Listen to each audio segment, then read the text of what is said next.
Hey everyone, Aussie Viking here. I just got back from watching Dawn of Justice, Batman v Superman, right? And I have to say, it is amazing. As a DC fan, as a fan of the comics and what they brought onto it, it was amazing. Now, I'm making this video basically for the fact is so many critics gave it negativity, right? It's a mix, right? First of all, this is better than Man of Steel. Man of Steel was a great film. I still stand behind that. But this is better. A tenfold better. And I also think that the critics are full of shit. You know why? Because I don't feel they understand how good of a comic book film this really is, from taking things off comic books that we love and also making it work well. Okay, so there is negativity to it. It's not a perfect film. There is no such thing as a perfect film, but it is still an amazing film, and I really think this kicks off the DC universe awesomely. Man of Steel made it go, okay, so we can get something out of this. Dawn of Justice basically gives it to us, and they really set up the future, and it's got me really, really excited for. First of all, there are going to be spoilers in this. Not any big ones, or at least I'm hoping not to, as I explain things, but there'll be some small ones. So, first of all at the bat, Batman in this is amazing. Ben Affleck is the best Batman I've seen in a long time, if not the best Batman ever on screen. He's only been doing one film.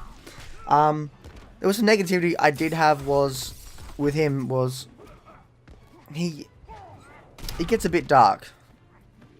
No, wait, that's awesome. Because it works. In this universe, being dark works with him. He does some full-on stuff. He breaks arms. He actually does use a gun.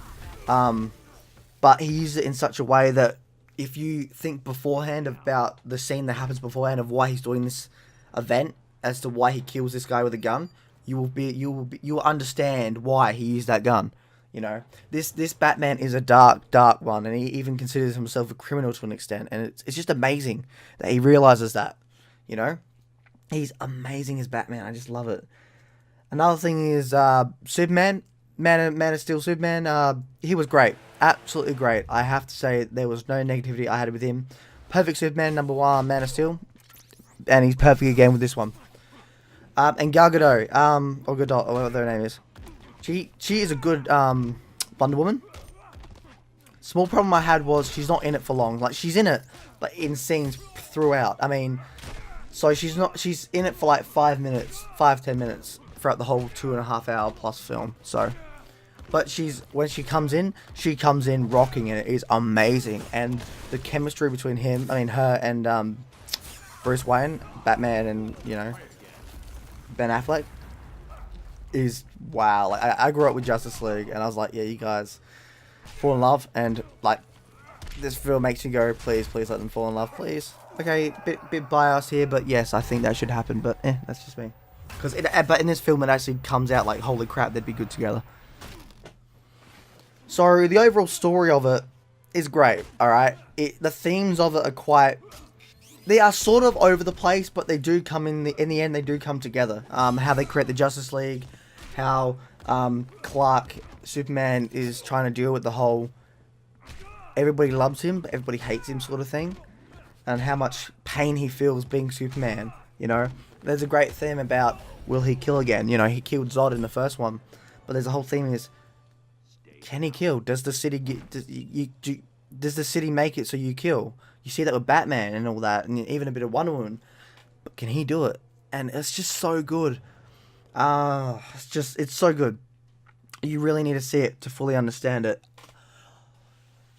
Other things that I could talk about is, we'll talk about, would be the fantastic cameos of the other Justice League members. Now, there are some people saying that it's forced. It's not really forced, because you get a glimpse of it.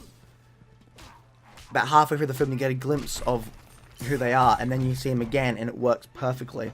And it also moves on to Justice League. It actually feeds in to what's going to happen with Justice League.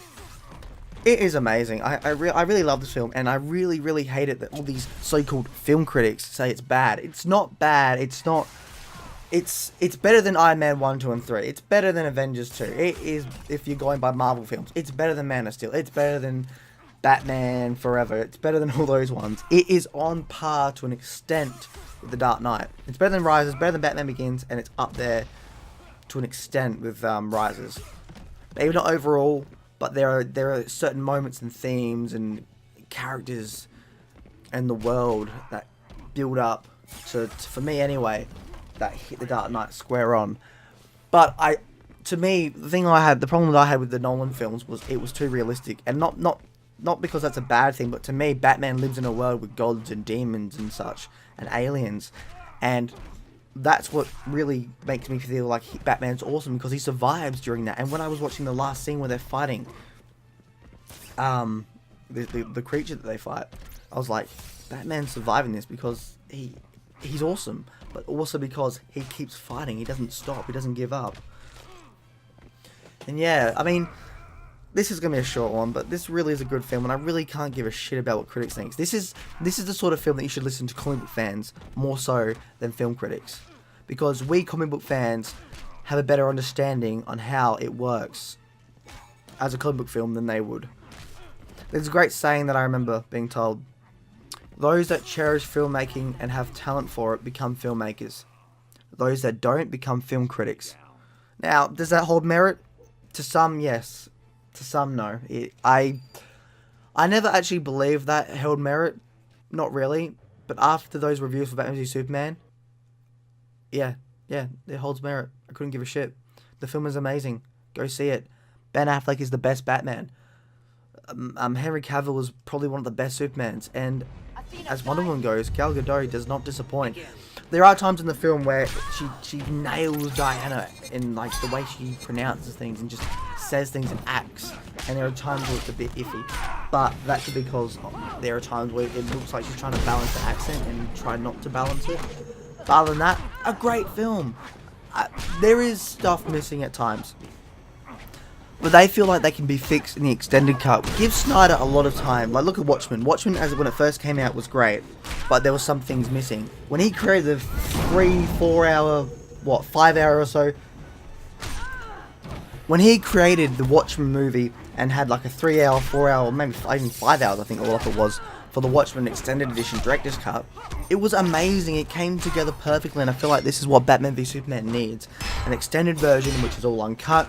It's a director's cut. It's all out on the table. All the deleted things are put back into it. To me, this film feels like it needed an extra half an hour, but it couldn't get an extra half an hour.